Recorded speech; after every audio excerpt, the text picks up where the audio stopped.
મુક્તો મહારાજની અવરભાવની હયાતીમાં પીપલાવના પ્રભાશંકરને લગ્ન કરીને જ્યારે છેડાછેડી છોડવા માટે મહારાજ પાસે આવ્યા અને મહારાજે પૂછ્યું પ્રભાશંકરને, આ કોણ છે?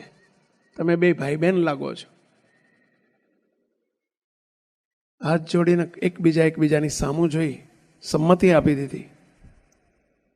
હા મહારાજ, આપ ભેળા પડજો. આજથી અમે પતિ પત્ની તરીકે નહીં, ભાઈ બહેન તરીકે જીવશું. જીવન પર્યંત ભાઈ બહેન તરીકે જીવ્યા છે. આવા એક નહીં, સ્વામિનારાયણ ભગવાને 18 જ્યારે સાધુ કર્યા અને 18માંથી 19માં અદ્ભુતાનંદ સ્વામી કડુના કલ્યાણભાઈ આવ્યા.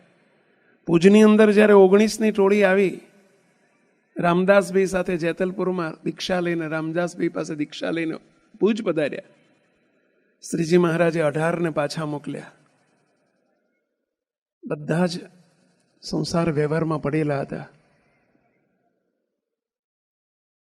મહારાજ કે જાઓ, તમને પાછા મોકલવાના છે. ફક્ત એકને મહારાજે સ્વીકાર્યા હતા, અદ્ભુતાનંદ સ્વામી. જેને પરણે થયા દીન 3, જેણે નાર મૂકી તત્ક્ષણ, એવા જુઓ અદ્ભુતાનંદ, જેણે છોડ્યો જગતનો ફંદ. જેણે જગતનો ફંદ છોડીને 3 દિવસ પરણે થયા હતા. હાથમાં જો મીંડળ હતું અને મુક્તો એકને મહારાજે સ્વીકાર્યા. 18ને આજ્ઞા કરી કે જાઓ, હવે ગ્રહસ્થ આશ્રમમાં તમને પાછા મોકલીએ છીએ, પરંતુ ભાઈ બહેન તરીકે જીવજો.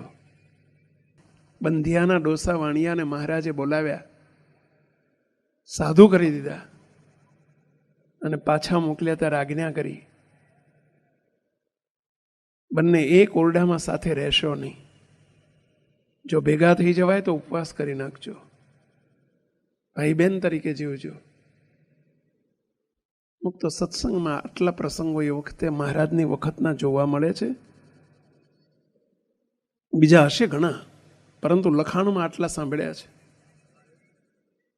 મુક્ત એ તો 200 વર્ષ પહેલાના સતયુગ જેવો સમય વર્તતો હતો ત્યારની વાત છે. પરંતુ આજે ઘોર કળીકાળ છે. વિષયનું જબરજસ્ત વાતાવરણ છે. આજના 10 વર્ષના બાળકોને શીખવવું ન પડે કે વિષય ભોગ કેવી રીતે ભોગવાય. એટલો બધો આજનો વિષયનો પ્રભાવ છે ચારે બાજુ.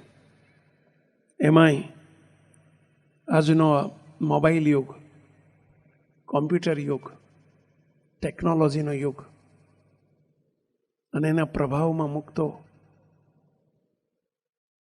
આપણા દીકરા દીકરીઓ ઉપર આપણે વિશ્વાસ રાખવો હોય તો વિચાર કરવો પડે એવો સમય છે.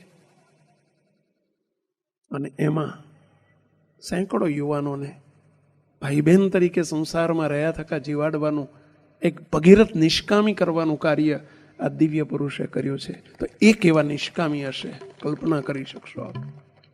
ઘણાને અતિશોક્તિ લાગશે. તો અહીં બેઠેલા છે.